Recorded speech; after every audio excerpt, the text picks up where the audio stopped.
India में एक नया महत्वाकांक्षी सिनेमैटिक यूनिवर्स बनने जा रहा है। कहने को साइंस फिक्शन है, लेकिन इसकी जड़ें भारतीय पुराणों में है। 27 जून 2024 को रिलीज होने जा रही इस साइ-फाई एपिक काल्की 289880 को डायरेक्ट कर रहे हैं नाग अश्विन। कल इसका ट्रेलर आ चुका है।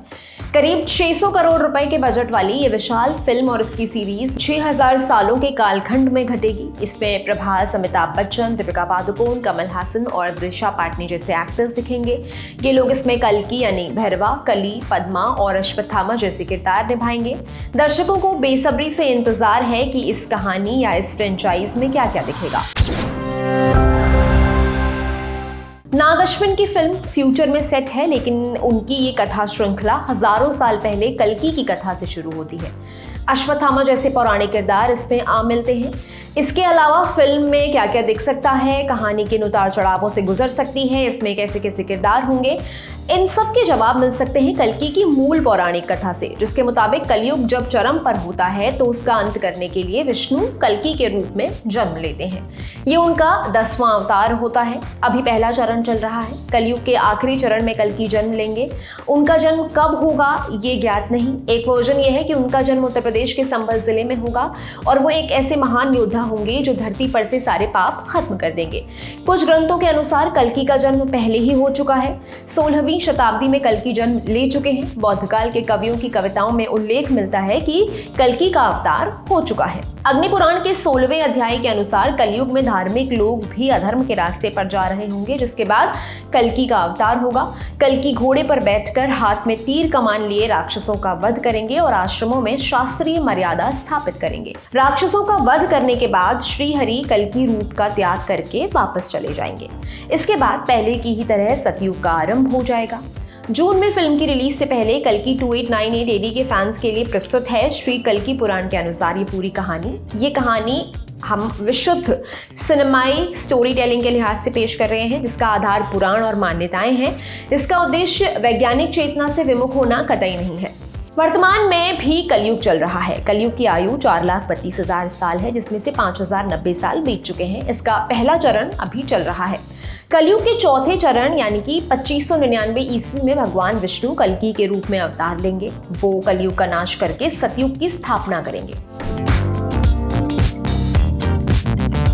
लेकिन प्रश्न उठता है कि आखिर कलयुग लाने वाला कली फिल्म में जिस रोल को कमल हासन प्ले करेंगे, ये कहां से आया? हुआ यूं कि ब्रह्मा जी ने प्रलय काल के अंत में अपनी पीठ से एक पातक को पैदा किया, जिसे अधर्म नाम से जाना गया। मिथ्या नाम की स्त्री उसकी पत्नी बनी। इनका एक पुत्र पैदा हुआ जिनका नाम दंभ रखा गया। पुत्री जन्मी जो माया थी। माया और दंभ के संयोग से पुत्र लोभ और पुत्री निकृति जन्मे। लोभ और निकृति के संयोग से क्रोध नाम का पुत्र पैदा हुआ। हिंसा नाम की एक पुत्री भी पैदा हुई। हिंसा और क्रोध के संयोग से ही जन्म हुआ कली का। कली ने दुरुक्ति से शादी की, जिसके बाद भय और मृत्यु नाम के पुत्र और पुत्री जन्मे। भय और मृत्यु से हजारों पुत्र पैदा हुए। ये लोग बहुत ही दुराचारी और हिंसा करने वाले बने। धीरे धीरे ऐसा समय आ गया जिससे समाज में आपराधिक प्रवृत्तियां विकसित होने लगी। धरती की उर्वरक क्षमता कम होने लगी। नदियों का पानी सूखने लगा। लोग शराब, मांस आदि का सेवन करने लगे। भगवान की निंदा होने लगी। धीरे धीरे लोग भगवान का नाम लेने से बचने लगे। वर्ण संकर से बच्चे पैदा होने लगे। कलयुग का चौथा चरण आते आते सभी वर्ण खत्म होकर एक ही वर्ण के रह गए। पाप का बढ़ता वर्चस्व देखकर देवतागण ब्रह्मा जी के पास गए और कली के अत्याचारों का वर्णन करने लगे। ब्रह्मा जी देवताओं को लेकर विष्णु जी के पास पहुंचे। विष्णु जी ने देवताओं की व्यथा सुनकर कहा, मैं संभल नामक गांव में विष्णु यश और सुमति के घर में जन्म लूंगा। मेरे 3 भाई भी होंगे जिनका नाम कवि, प्राज्ञ और सुमंत्रक होगा। साथ ही कुछ देवता भी अवतार लेंगे। लक्ष्मी जी सिंघल देश के राजा बृहद्रथ के घर पद्मा, जो रोल फिल्म में दीपिका का होने वाला है, इस नाम से जन्म लेंगी। मरु और देवापी नाम की 2 राजाओं को भी मैं पृथ्वी पर स्थापित करूंगा। हे देवताओं, तुम अपने अपने अंश से पृथ्वी पर जाकर अवतार लो। ब्रह्मा जी, मैं फिर सतयुग को लाकर और पहले की ही तरह धर्म की स्थापना करके कलिक रूपी सर्प का नाश करूंगा और अपने लोगों को वैकुंठ को वापस लाऊंगा। और एक समय बाद पृथ्वी पर विष्णु ने अपना 10वां अवतार लिया। वो कल्कि भैरवा यानी कि जो रोल प्रभास का है, इस रूप में जन्मे। ये जानकर पृथ्वी पर मौजूद पेड़ पौधे, नदियां, समुद्र, पर्वत, पशु, पक्षी सब आनंदित होकर नाचने लगे। कल्कि कल्कि अवतार के बाद 7 चिरंजीवियों में गिने जाने वाले परशुराम, कृपाचार्य, वेदव्यास और अश्वत्थामा भिक्षुक का रूप धरकर विष्णु यश और सुमति के घर पधारे। बालक रूपी कल्कि को प्रणाम करके ये चिरंजीवी वापस लौट गए। कल्कि को जब अपने पिता से कली के दुराचार के बारे में पता चला तो उसके मन में उसका नाश करने की इच्छा जागी। इसके बाद कल्कि गुरुकुल में वास करने के लिए जाने लगे। गुरुकुल में जाते कल्कि को देख परशुराम अपने आश्रम ले गए और कहा कि मैं तुम्हें शिक्षा दूंगा। कल्कि गुरु परशुराम से शिक्षा ग्रहण करने लगे। परशुराम ने कल्कि से कहा कि कली का विनाश करने के लिए ही तुम्हारा जन्म हुआ है।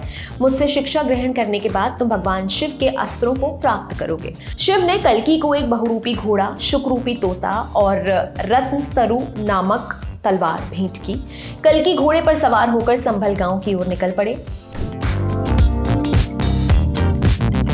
सिंघल द्वीप के राजा बृहद्रथ की पुत्री पद्मा शिव की भक्त थी। शिव ने प्रकट होकर पद्मा को कहा कि तुम्हारा विवाह किसी आम मनुष्य से नहीं बल्कि नारायण रूपी कल्कि से होगा। हालांकि बृहद्रथ ने पद्मा की शादी के लिए कई राजाओं को आमंत्रित किया, परंतु भगवान शिव के कहे अनुसार जो भी पद्मा को काम वासना की दृष्टि से देखेगा वो एक स्त्री बन जाएगा।